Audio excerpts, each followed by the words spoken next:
Go.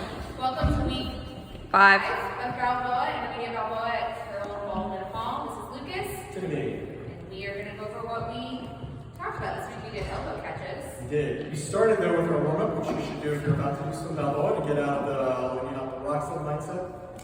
Do your outer mids that you've been practicing the last 2 weeks. And then start your Balboa songs with just these. It's going to help everything else and keep it nice and smooth. Okay. So the shape that we were going for was a down the line toss out, which ended up looking like this. Good this way as well. And so the key distinction here is it feels the same roughly for the follow, and for the lead, you get a sympathetic turn instead of one that turns the other way. We talked a little bit with follow, some things to remember your core mechanics for this toss out and every toss out that you do.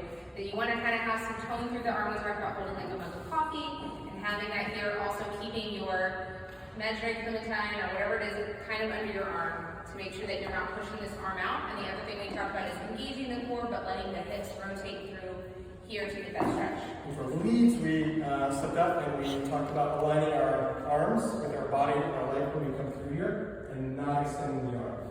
We're specifically using this and we're going to create that stretch or that into the ground, and when we pull away, we're going to use just our body. We're not going to use our arms. And specifically in this shape that we're going to do for follows, when we're in this stretch here, that you are maintaining your momentum in that stretch and not relaxing and losing all the stretch that we have here.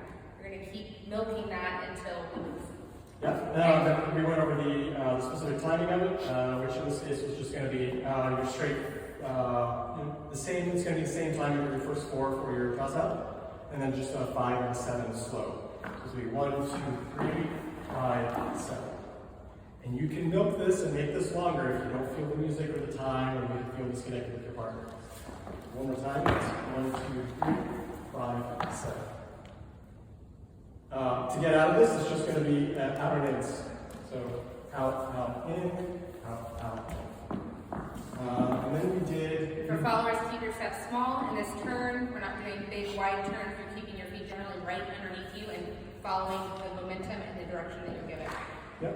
And then we did the elbow catch. So the natural extension to this is when we go into it. When I go with the hands, we go for the elbow.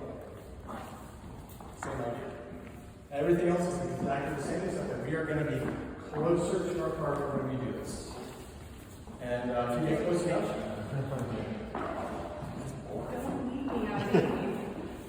out, out, in, out, out. If you get really close, you'll get crazy turns and do all sorts of stuff. So you can put this is the one you play right now. We're going to resume with elbow catches next week. We're going to do double catch next week. We're going to do all sorts of stuff. Yep, that's it. Thank you so much for coming.